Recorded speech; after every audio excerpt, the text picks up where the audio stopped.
Amém, igreja?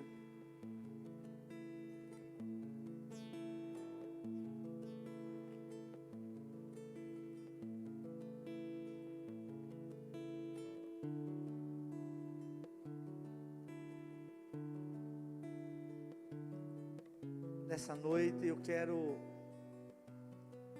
lhes falar sobre a oração na vida de um homem de Deus. Quanto é importante a vida de oração. A oração é o meio que Deus nos deixou para falarmos com Ele, nos relacionarmos com Ele, crescer nesse relacionamento, ouvir a sua voz, ser fortalecido por Ele, para continuarmos confiando, aguardando, esperando o agir, o mover de Deus em nossas vidas. E aí eu quero falar da vida desse homem de Deus, que é o apóstolo Paulo, e da nossa vida, como igreja, como povo de Deus, que temos orado, buscado ao Senhor. Como disse o nosso irmão Antônio, quantas pessoas enfermas pela gripe e por essa enfermidade. O que cabe à igreja é orar. Orar pela vida da Estezinha, orar pela vida do Theo, orar pela vida de tantos irmãos que se encontram enfermos e que têm nos pedido oração. Cabe à igreja dobrar seu joelho e interceder pela vida, pela saúde, pelo lar, por essa nação. E cabe a nós como igreja fazermos isso. E eu quero trazer essa palavra nessa noite para nos encorajar a continuarmos orando, buscando a Deus em oração. Que você nunca esmoreça, nunca desista de orar. Creia que Deus tem uma resposta para nossas orações. Pode ter certeza disso. Deus a ouve, Deus está nos ouvindo aqui em casa, quando nós oramos ao Senhor. E o tema é a oração na vida de um homem de Deus. Amém? A oração na vida de um homem de Deus. Deixa eu perguntar, como é que está a sua vida de oração?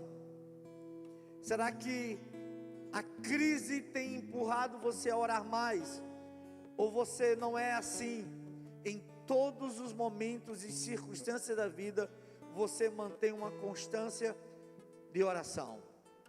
Você não depende de momento, você não depende das circunstâncias. Em todo tempo você ora. Todo dia você ora.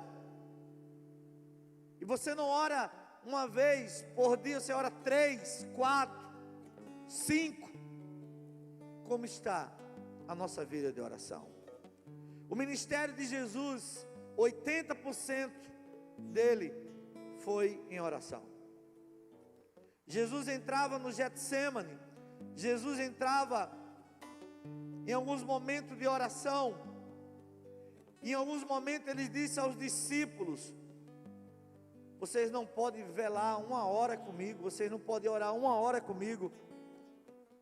1 hora. Jesus orou muito, nos ensinando a importância da oração. O culto que dá menos pessoas é o culto de oração, porque infelizmente nós cristãos não despertamos para a vida de oração, não entendemos a importância da vida de oração, dependemos dela, precisamos dela. Não há sucesso, não há conquista, não há crescimento, não há vida se não orarmos ao Senhor.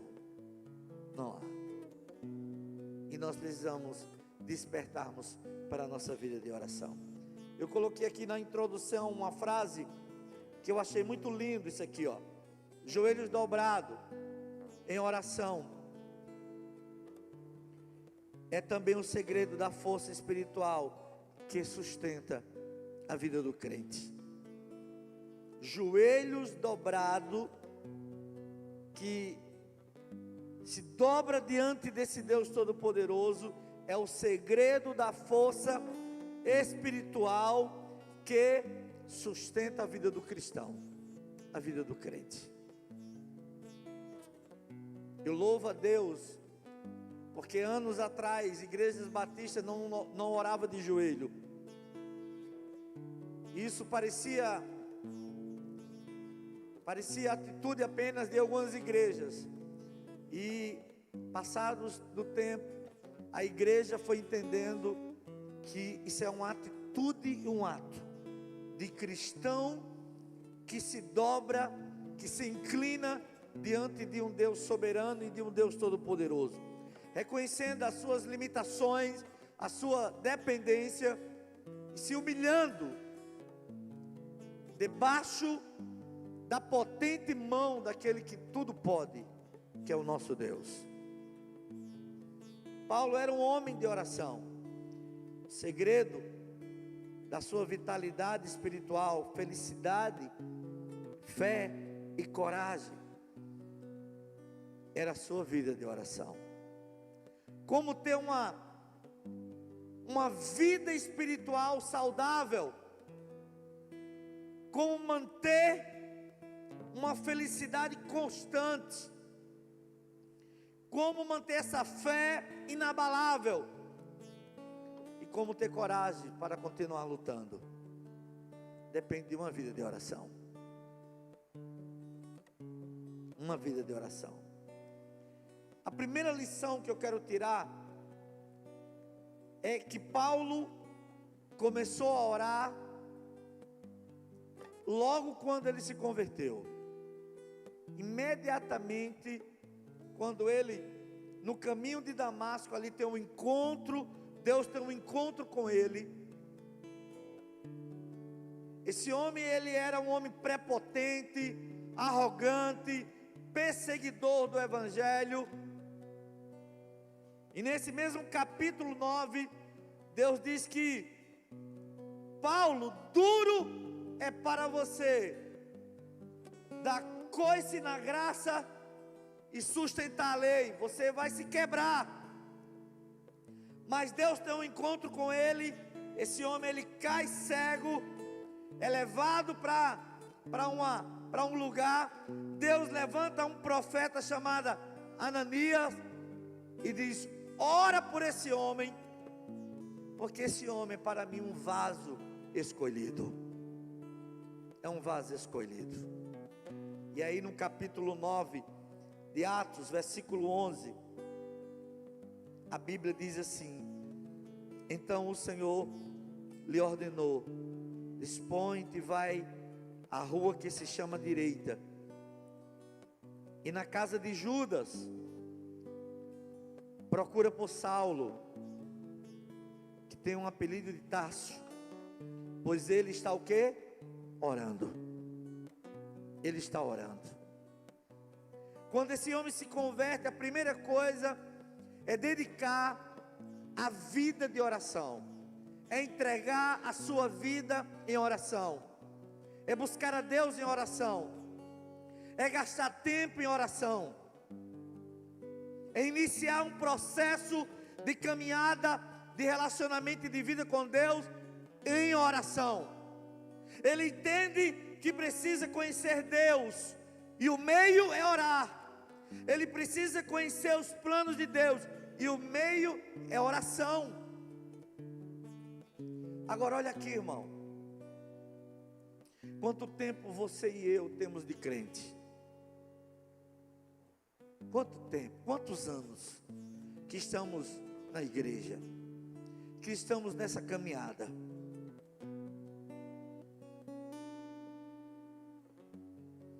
Por que você não gosta de orar? Por que você não dedica tempo em oração? O que houve? O que aconteceu? Será que faltou em nós nos converter nessa área? Será que faltou Deus trabalhar em nós? Ou a nossa convenção não foi completa? Porque não pode, você que encontrou com o Senhor, mudou de vida, Jesus mudou a tua vida, te libertou, escreveu teu nome no livro da vida, não gostar de orar. Tem como? Como é que eu quero receber as bênçãos de Deus, as dádivas de Deus, a graça de Deus, o perdão de Deus, os milagres de Deus na minha vida, mas eu não oro, eu não gosto de orar? Como isso? Não dá para separar. Tem que caminhar junto, uma vida que se converteu ao Senhor, que entregou sua vida a Cristo, e orar, dedicar sua vida em oração. Deus levanta Ananias e diz: olha, vai lá,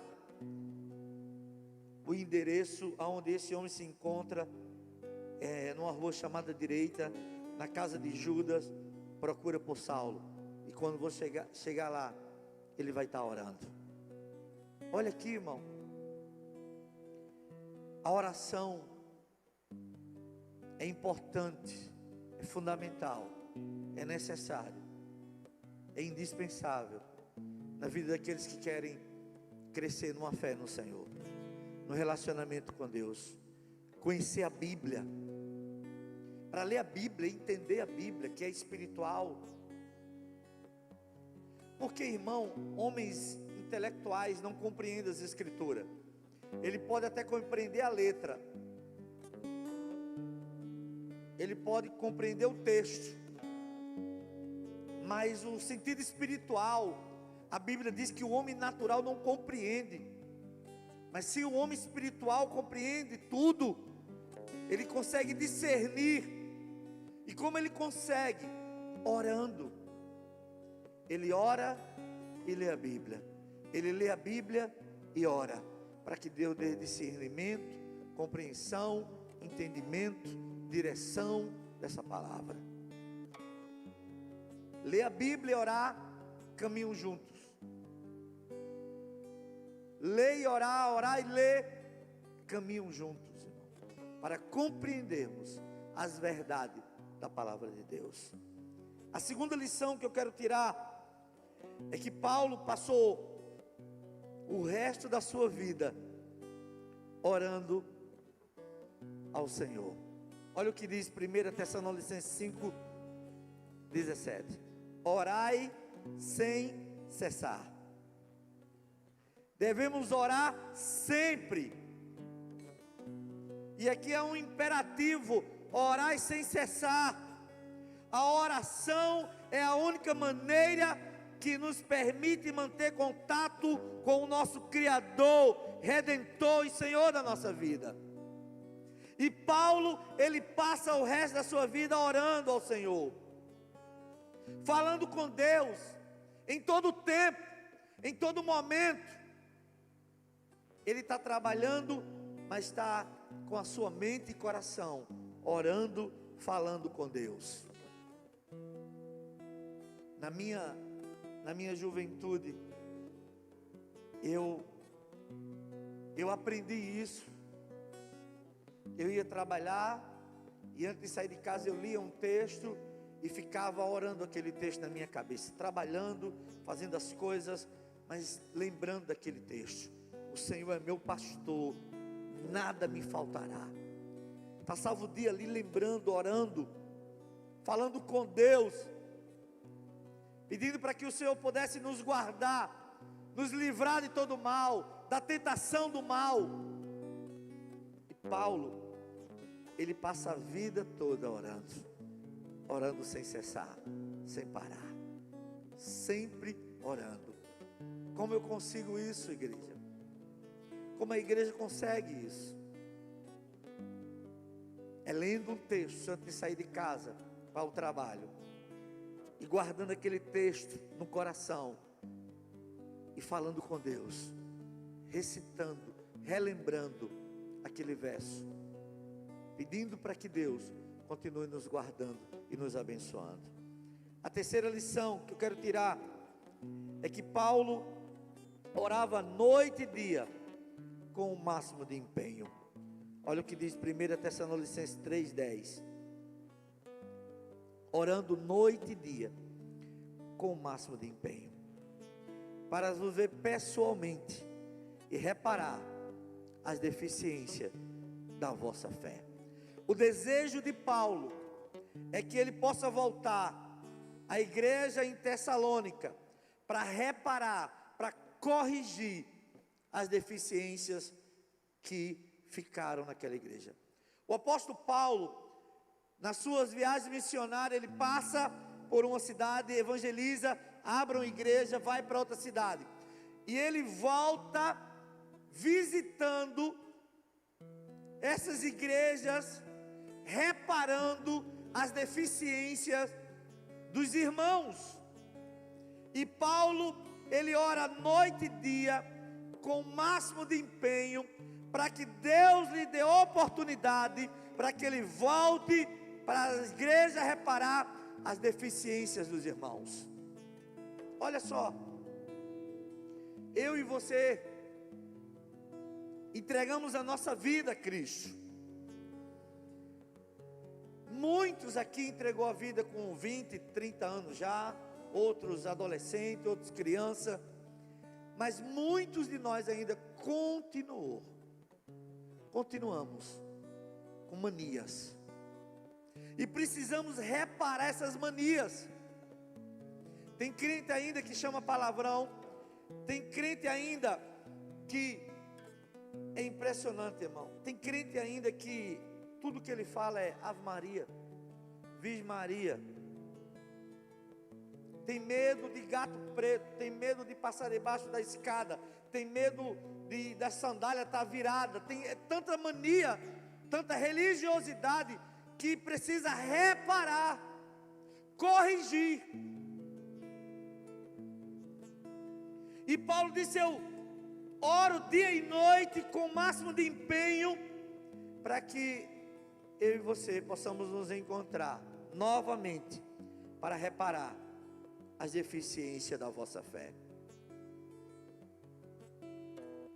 Irmão, olha aqui, a igreja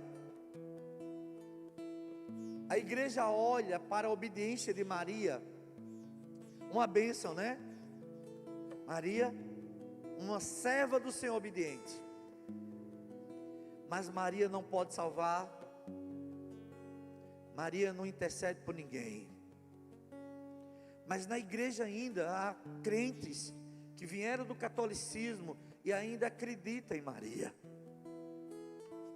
Acredita na intercessão, acredita na virgindade dela, acredita que ela nunca casou, acredita que ela nunca teve filho. E Paulo, ele disse: eu quero reparar essas deficiências da fé de vocês, eu quero corrigir. E como corrigir, irmão? É orarmos com o máximo de empenho, lendo a Bíblia, para que o Senhor nos mostre e nos corrija aquilo que está deficiência em nossa fé, essas deficiências da nossa fé. Quarto lugar, Paulo orou na prisão. Olha a Bíblia aqui, ó. Atos 16, 25 e 26.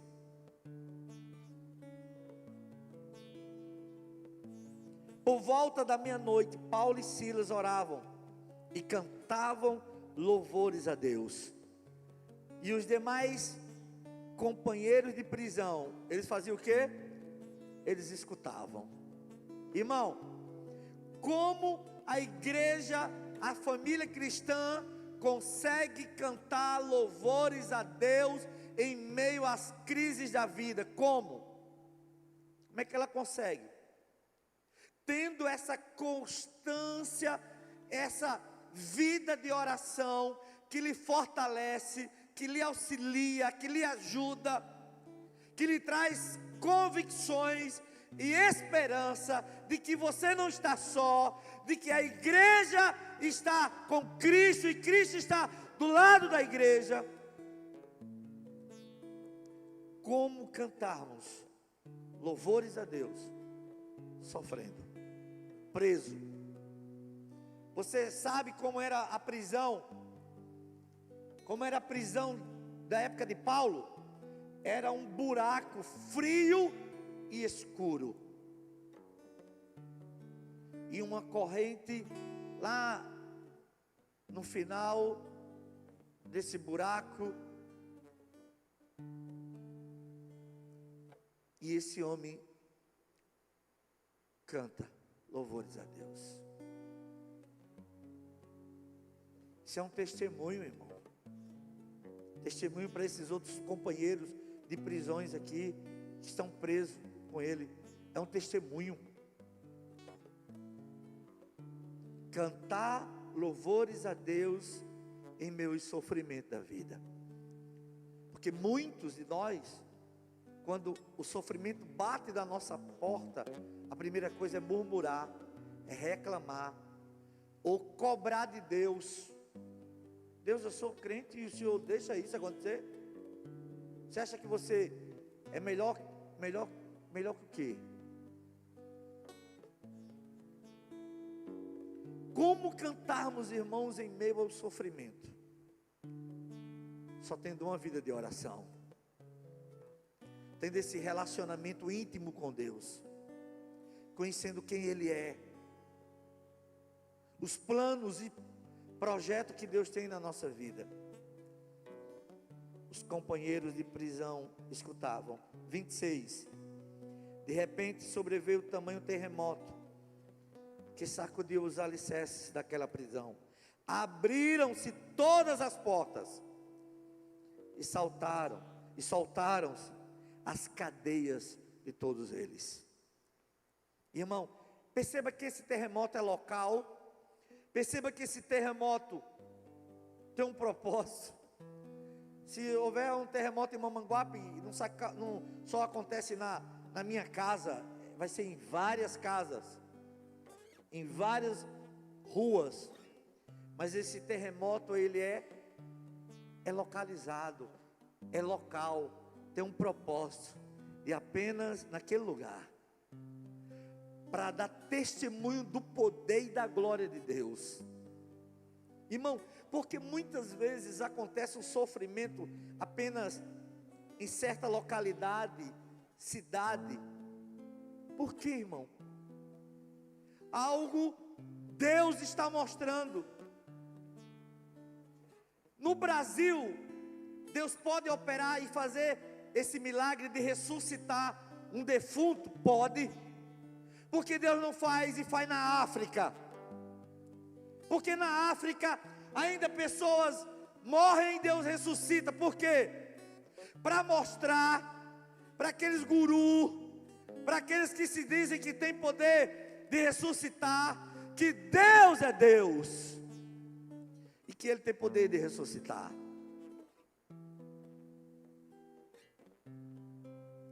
Esse terremoto é local, irmão. É localizado. Só as cadeias, as correntes e portas daquele lugar se abriram para mostrar para aqueles homens que Deus tem um propósito em tudo isso.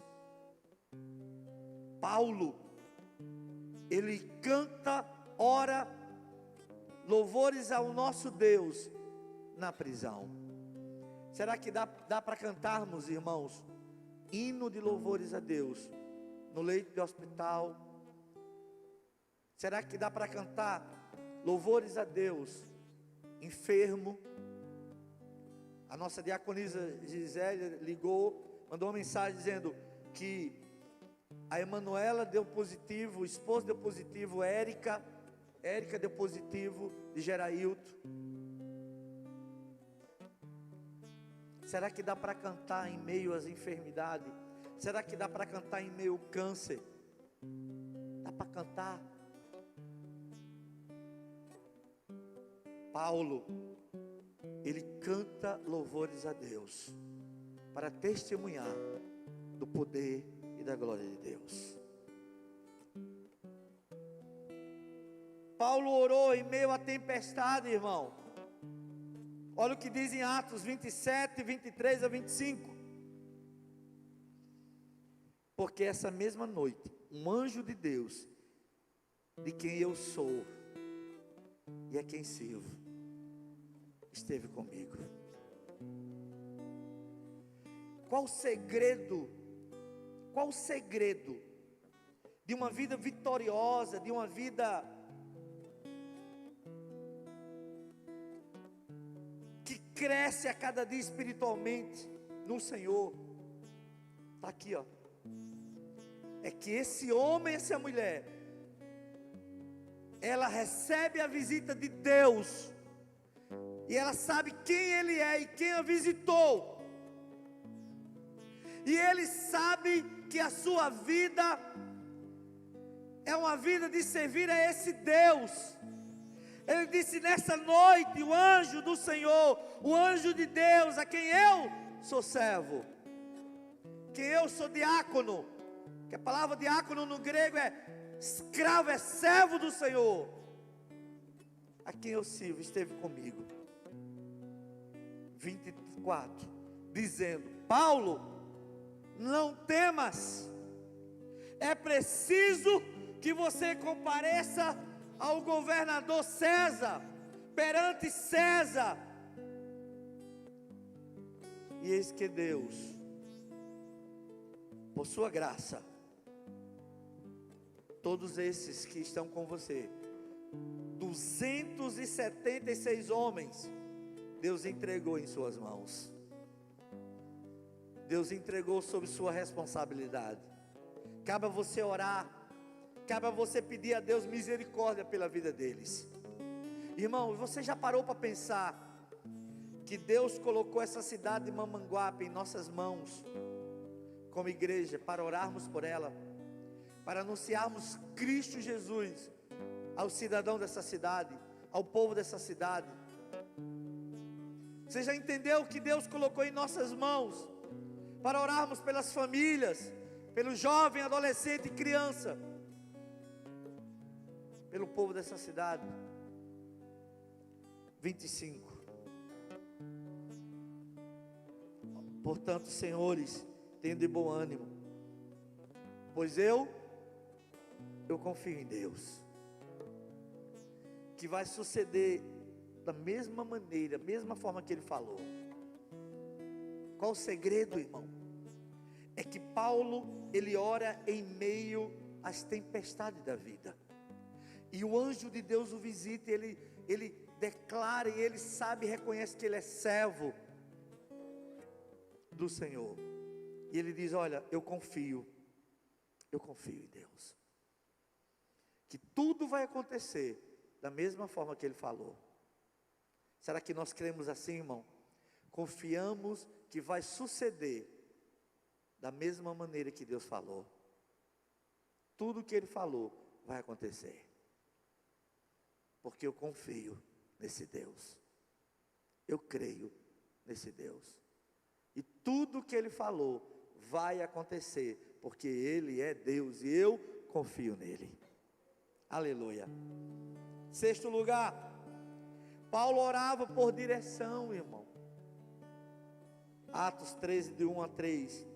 Havia na igreja de Antioquia profetas e mestres, homens que dedicavam a sua vida ao Senhor, homens que lutavam cheio de coragem para fazer a vontade de Deus. Verso 2, eu leio o nome deles aí. E servindo eles ao Senhor e jejuando, disse o Espírito Santo: separai-me agora Barnabé e Saulo para a obra que o Espírito Santo, que Deus tem separado, designado, chamado esses homens de Deus. Olha só, igreja, Paulo, na primeira viagem missionária, ele sai com Barnabé. Barnabé é o grande líder, é o grande evangelista. Mas esse homem tem um sobrinho chamado João Marcos, que quer também seguir viagem, essa viagem missionária com o tio. E na primeira viagem ele vai, no caminho ele volta, e na segunda viagem ele quer ir de novo. Há uma discussão entre Paulo e Barnabé. A Bíblia diz que o Espírito Santo de Deus separa esses homens. Agora Paulo vai com Silas e Barnabé vai com seu sobrinho Marcos, João Marcos. Quem é esse jovem que na primeira viagem ele volta, e na segunda, na terceira, na quarta ele continua pregando esse evangelho? É o mesmo homem que escreveu o evangelho de Marcos. É o mesmo. Mas esses homens, eles oram, eles jejuam, pedindo direção a Deus. Versículo 3: então jejuando e orando, impondo sobre eles as mãos, o despediram, o enviaram, para que esses homens pudessem pregar o evangelho. Olha só, irmão, orando, jejuando, é o que falta em nós: jejuar e orar, orar e jejuar. A melhor definição de jejum é a de Piper, é ter fome de Deus, fome desse Deus, fome de alimentar a alma da palavra do Senhor nosso Deus. E por último, Paulo orava pelos seus irmãos. Colossenses 1, 3-9, a Bíblia diz assim, ó: dando sempre graças a Deus, Pai de nosso Senhor Jesus Cristo, quando oramos por vós, desde que ouvimos da vossa fé em Cristo Jesus, e do amor que tende por todos os santos,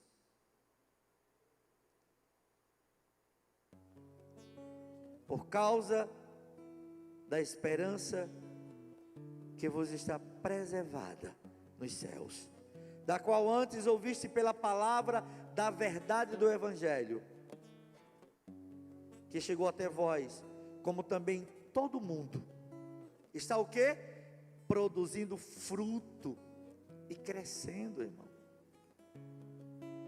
Paulo, ele ora agradecendo a Deus pela vida da igreja de Colosso, de ver o crescimento desses irmãos, de saber que esses irmãos estão crescendo na graça. Verso 7: segundo fosse instruído por esse evangelista Epáfras. Foi esse homem aqui que abriu a igreja em Colosso, em Colossenses, nosso amado conservo, quando a vós outro fiel ministro de Cristo, o qual também nos relatou do vosso amor no Espírito. Por essa razão, também nós, desde o dia em que ouvimos, não cessamos de orar por vós, e de pedir que transbordei de pleno conhecimento da verdade, da sua verdade, da sua vontade, em toda a sabedoria e entendimento espiritual. O que é que Paulo pede a Deus pela vida desses irmãos? Que eles cresçam no conhecimento da vontade, da verdade e da sabedoria, desse entendimento espiritual. Nós precisamos interceder e orar pelos nossos irmãos. Quantos irmãos enfermos, quantos irmãos que precisam crescer na vontade, no conhecimento da verdade do evangelho. Cabe à igreja orar por eles. Eu não sei se você essa semana orou por algum irmão. Eu queria que você orasse. Ore. Se Deus trouxe à memória algum irmão, ore por ele. Você não sabe o que ele está enfrentando, e se Deus colocou aquele irmão no seu coração, ore pela vida dele. Qual é a aplicação, pastor, de tudo isso? Em primeiro lugar,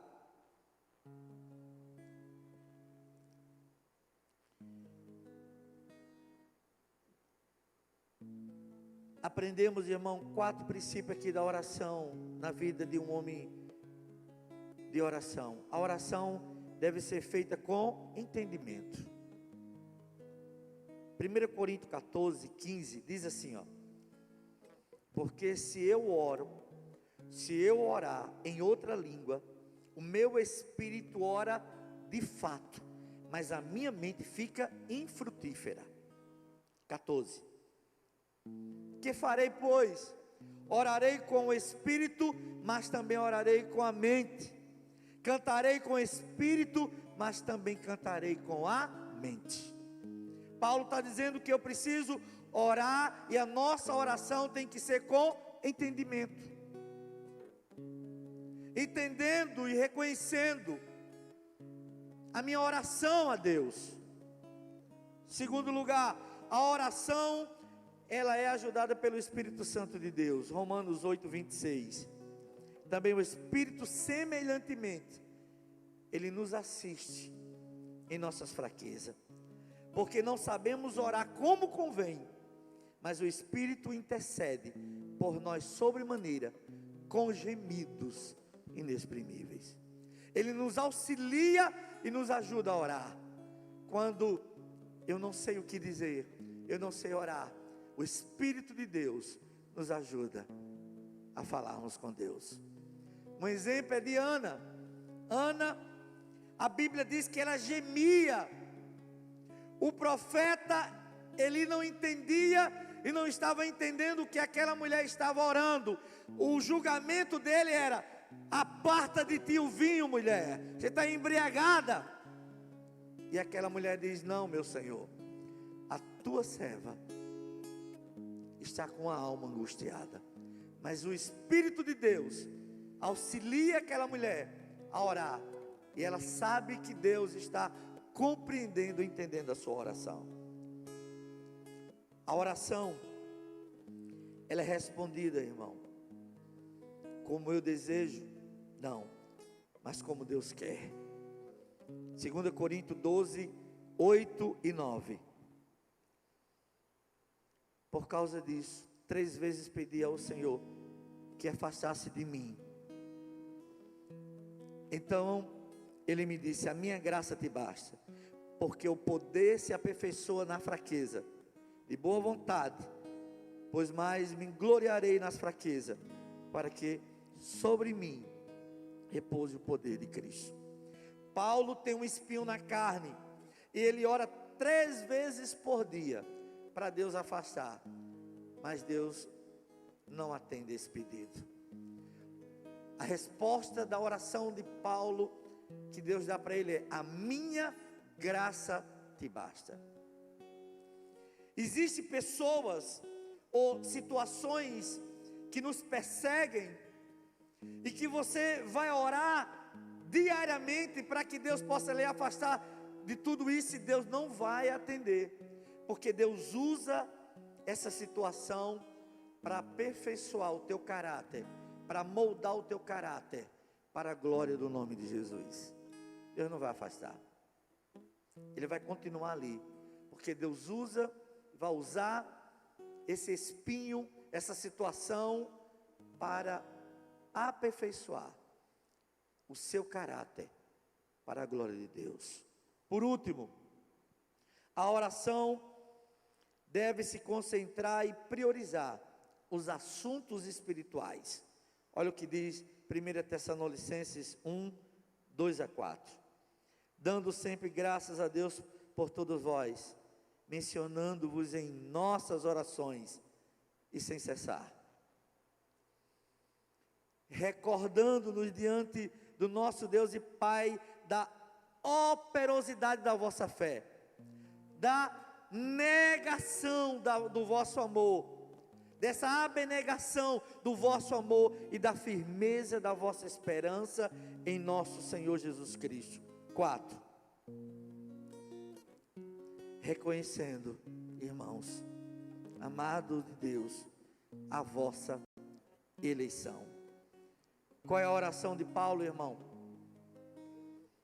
Que Paulo reconhece é que a nossa oração, ela precisa estar centrada, priorizada naquilo que é espiritual.